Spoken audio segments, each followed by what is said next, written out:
Hey guys, it's your girl TriniNatz. So today we're going to be doing a lock talk video, basically just answering some comments, questions, or concerns that I've gotten on my social media and in my comment section. So definitely if you have any comments or questions that you want to ask me, or if you just want to come say hi, you know what I'm saying, come say hey, follow me on my social media. My Instagram and my Snapchat will be listed down below, and yeah. So we're going to just jump right into the video, just some questions that I've gotten over the past couple of months.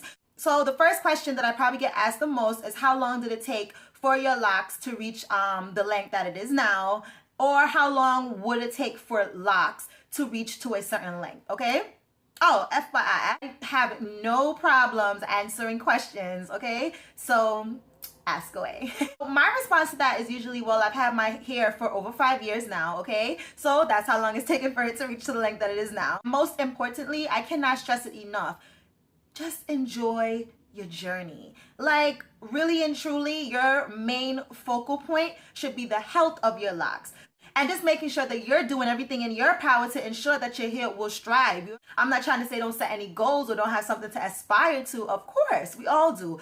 But what I'm trying to say is when it comes to hair, that's something that you can't really have a model. You understand what I'm trying to say when I say that? Like, there's no model for that. It's no, well, she had her hair for 3 years and her hair is here, so that means in 3 years my hair is going to be here. It's definitely not going to be like that. Everybody's hair grows at a different rate. Everybody has different textures. It's not a rush. And I know, because I was there, we all were there.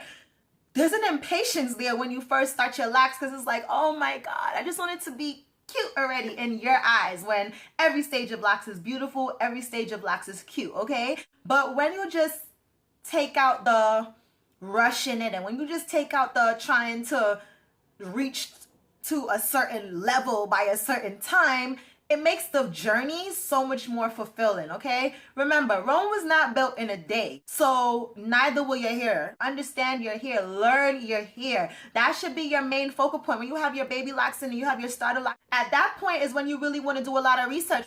We all want it to be just like cute instantly, but we also have to understand this is the journey that we chose, and even though we're impatient at that point in time, it's just like anything else in life. We're impatient for. When we're a child, we're impatient to be an adult, okay? And then when we're an adult, it's like, right? Enjoy every phase of those locks, because trust me, you're gonna be like, oh, I remember when my locks were that length. People out here cutting their locks right now, trying to get it back to such and such length, okay? So enjoy your journey. A time when you have those starter locks and those medium length locks is when you're really starting to understand yourself, when you're really starting to understand your hair, understand what your hair needs.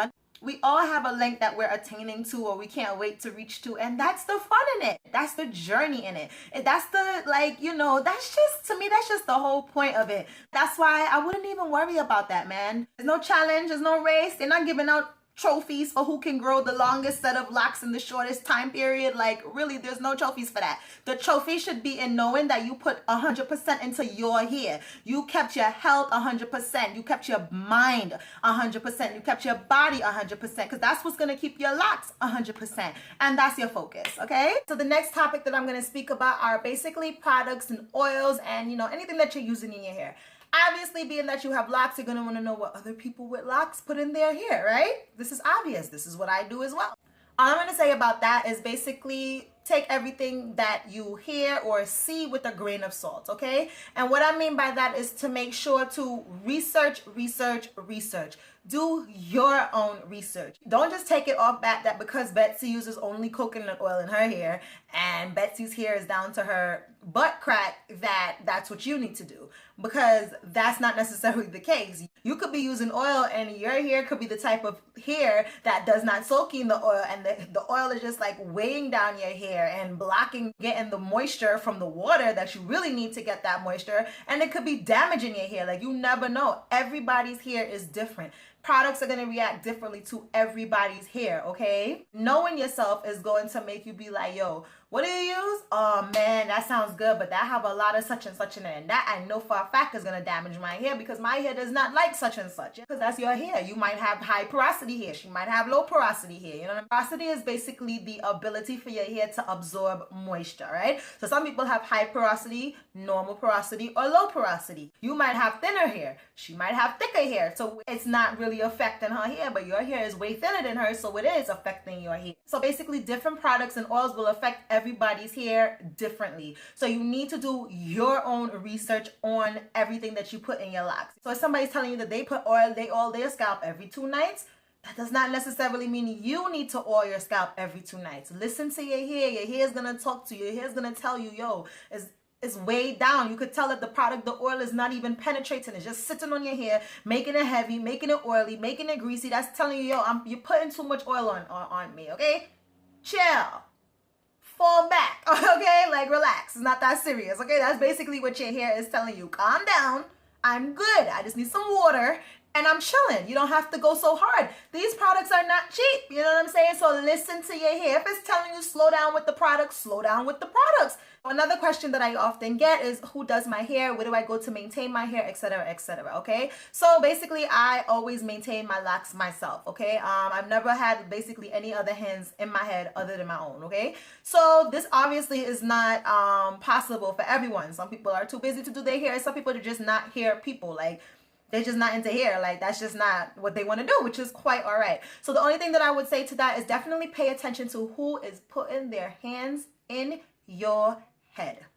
In addition to just vibration and vibes and, you know, people's just thought process and stuff like that when it comes to putting their hand on your crown. So we have to make sure that, you know, the people that we go into are well researched. You see in reviews, you talk to somebody who went to that person before, or they're speaking to you and they're sounding knowledgeable. Just remember that locks, natural hair in general, is a big money business at this point in time. So not everybody that you sit down with, not everybody that you go to is going to have your best interest in heart. Unfortunately, that's just the way it is. Sometimes when money is involved, morals go out the window. Okay? You sitting in somebody's chair and they telling you something and it doesn't make any sense to you, don't let them do it, okay? Sometimes when people know what they're talking about, they're talking knowledgeable, you will know. So it's like, don't just let any old Sue put their hand in your hair because they said that they could do it for $40, okay? No, there's no rush. Take your time, do your research. Make sure that you know what you're talking about. So when you go sit in somebody's chair and they're telling you, yeah, you know, you gotta put rubbing alcohol on your scalp, you could be like, no, okay, and get up and leave, because that makes no sense. Even if doing your research means looking at reviews and making sure that that person is credible, that's your research. And like I said, in addition to that, you know, you just never know where's people's motives and their vibrations and their emotions and all that type of stuff, especially when it comes to something so sacred on your body, which is your hair, your scalp, your crown, you know? I remember when I was growing up, my mom would always be like, don't let nobody touch your hair. I think one time she was so mad, like she sent me to school and like I had, you know, whatever hairstyle she did in my hair. When I came home now, my hair is all down in a different hairstyle. She was like, yo, what are you doing? Who was playing in your hair? And I'm like, oh, you know, whatever. One of my friends, she was so mad. She's like, yo, don't let nobody play up in your hair. You matter what. At first I was like, yo, what's the big deal? But as I got older, I do understand, because at the end of the day, you never know what's in anybody's head. I'm sitting there all lighthearted in the chair, you know what I'm saying, with my hair all down past here, and homegirl could be on top of my head thinking to herself, oh my God, her hair is so nice. I wish I had this hair. And in her head, she thinking all kind of wickedness towards your hair. And then that's the same person that's all in your head, and she thinking wickedness about your hair. You know, pay attention to your vibes. Pay attention to your intuition. If your intuition is telling you, this chick don't know what the hell she's talking about, I don't even want her to put her hand in my head, don't let her put her hand in your head, okay? The next thing we're going to talk about is faux locks. Like when to start faux locks, if to start faux locks, and things of that nature, okay? I got a comment and it was basically stating that the young lady wanted to put faux locks in her hair. Her hair is already at shoulder length and she wants to know if she should put like faux locks in it, you know, just to make it longer for when she goes off to college or whatever the case may be. And honestly, I have no problem if you're going to put faux locks in your hair as a style. I think there's a difference when you're putting it in as a style versus when you're putting it in to keep it in as a forever type of permanent style, okay? Because I know like some people, when they put in their faux locks, like they put in the faux locks and the faux locks is like down to the middle of their back. When I put in my faux locks, it was probably like about this length. Yeah, like touching my collarbone, right? Like I always had intentions of cutting it off, you know what I'm saying? So that's the intentions that I went with. So if I have intentions of cutting it off or actually seeing my progress, I'm not really gonna put locks in my hair that's down to my butt, you know what I'm saying? I feel like it kind of defeats the purpose, because it's like if you already start off with your locks down to your butt and you intend on keeping it because it's always been long, you're never gonna kind of bond with it. Like if you're gonna keep it in as a style, that's different. Go ahead, do that style and keep it pushing. But in terms of if you already have shoulder length locks that are yours and it's healthy and it's growing and it's fine, girl, you already there. You already did the hard part, because I'm assuming if you wanted to add the faux locks to it, you're just not happy with the length that you have at this moment. Because I went through that stage where I felt like my hair was the same length for a very long time. I'm like, yo, what the heck is going on? And then one day I woke up and I looked in the mirror and I'm like, what? It's my hair down my back.